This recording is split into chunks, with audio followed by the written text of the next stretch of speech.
There's a lot of speculation going around on the internet that GM is investing billions of dollars for this new generation 5.7 and 6.6 liter V8 engine. And in this video, I'm going to share with you guys why I believe this is not going to happen, even though people believe it's going to go into a C8 Grand Sport. So let's talk about it. Welcome back to another video. Welcome back to the channel. If you're new here, welcome. My name is Anthony. I go by Blueprint One Elite. If you're into Camaro content, I got lots of videos on this channel where I talked about everything, especially if you're just getting your Camaro, what's the perfect mods to get, and everything. So be sure to browse my channel. And if you guys are already a long-term subscriber, you already know what time it is.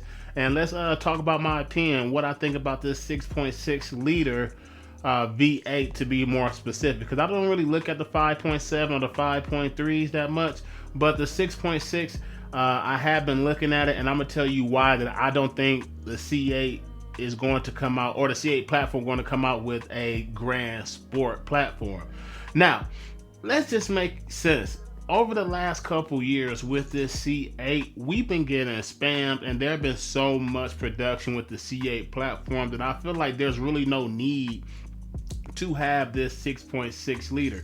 Yes, I know a lot of people would love to see a 6.6 liter in a Camaro. They would love to see this Grand Sport edition, but we had to sit back and think, like, not every platform, not every generation that's come out is going to honor the concept or Corvettes that we know. And I feel like in this point, I feel like there's no need to really have a Grand Sport, because this C8 is already superior, leap and bounds over the previous generations, and I feel like there's really no Grand Sport option really needed. Here's why: because the C8, as we already know, is the successor of the LT1, and it already makes what, 400 plus horsepower, 480 horsepower, and whatever the torque it is, but just the horsepower alone in that platform of the Stingray is already nice and phenomenal. Then GM already came out with the E-Ray, then they came out with the ZR1, and then the ZR1X, and they have the Z06. So with that being said, I feel like if they want to come out with a Grand Sport, the bread and butter will really need to be in the Z06 platform, or they can come out with a track package, how they've been doing the Camaro over the past couple years. Like not too long ago, like they just came out with a carbon fiber performance pack for the 6th gen Camaro, which adds about almost 300 and some downforce. And then you have the Stingray, like I'm talking about. They can come out with like a nice package for the Stingray alone if you really want that dedicated track setup. And if you're looking at, if we're talking about track setups, it's not that hard to like bring out a package like that and add it on there, and then GM will charge you for that. I feel like the Grand Sport is not really needed in the C8 platform, because as we already seen, no matter what engine platform they put in there, the car performs exceptionally well.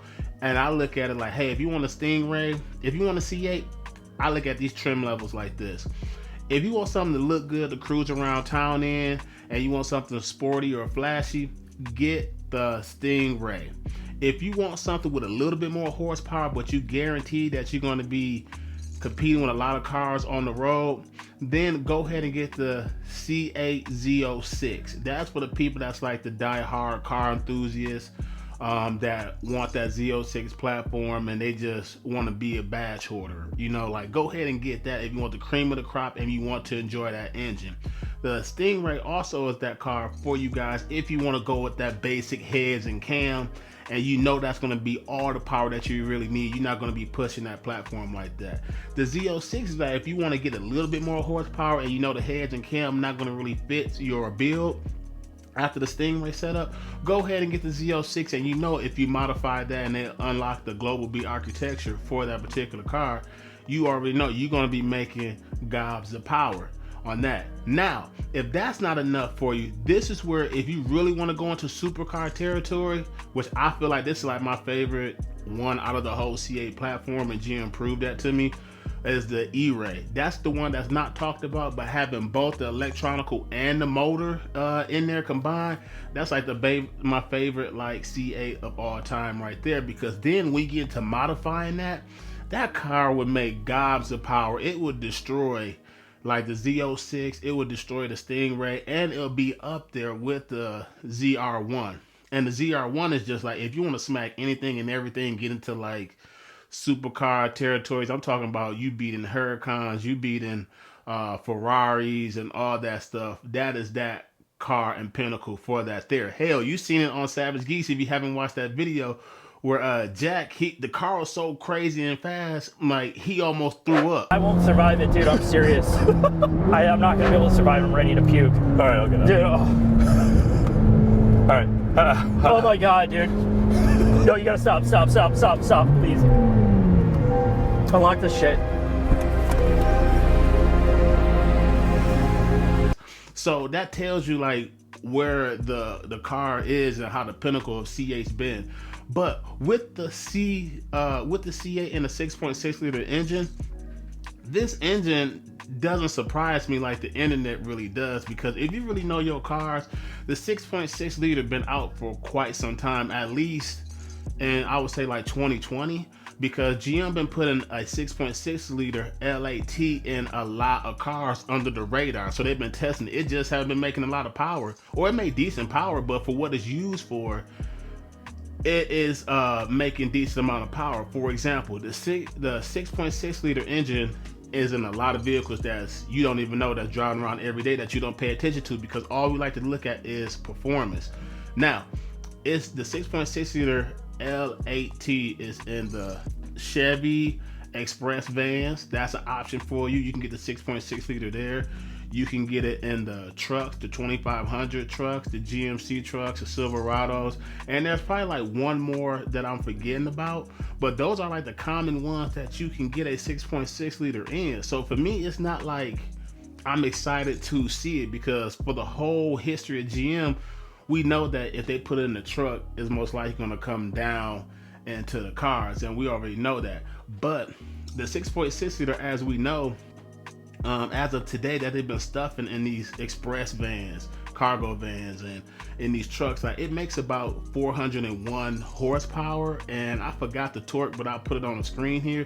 And this motor is phenomenal. So they already had the architecture there. So what are some things they could add is basic stuff: change the camshaft, change the intake manifold, and upgrade the fueling injectors and so forth, so it could be more direct injection. But this platform has already exists and it's already been tried and true, and put a nice transmission behind it. Now people talk about, oh man, this is going to improve fuel efficiency.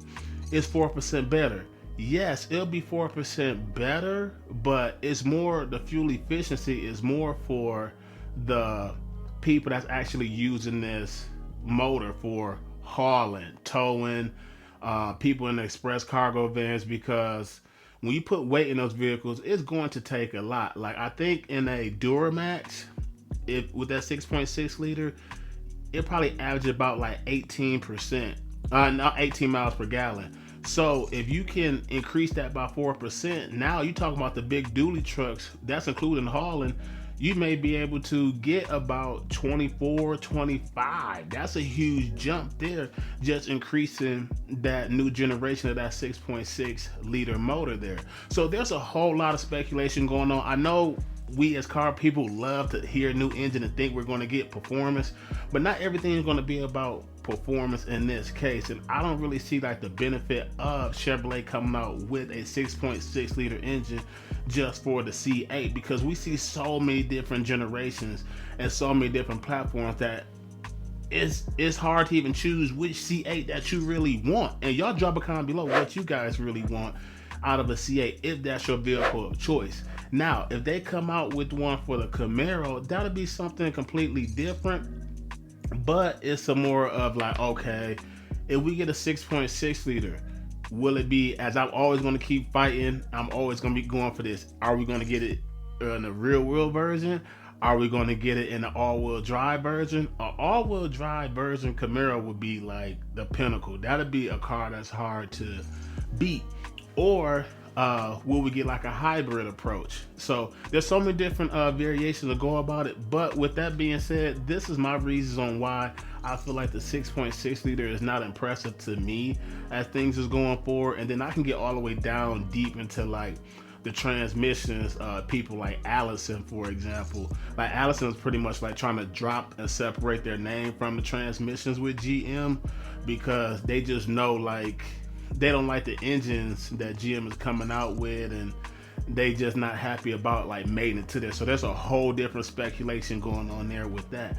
But like that is going to wrap this video up. That is my ideas and concepts around the 6.6 liter and why I don't feel like it's going to go in a C8 Grand Sport. I feel like there's no need for that platform. It's just a waste of money. And plus we're in a time where people cannot even afford these cars. Like there's more C8s sitting on the lot, especially Stingrays, versus other cars that they're trying to sell that's going really quick, like the pickup trucks and things like that, where people can make the money from it.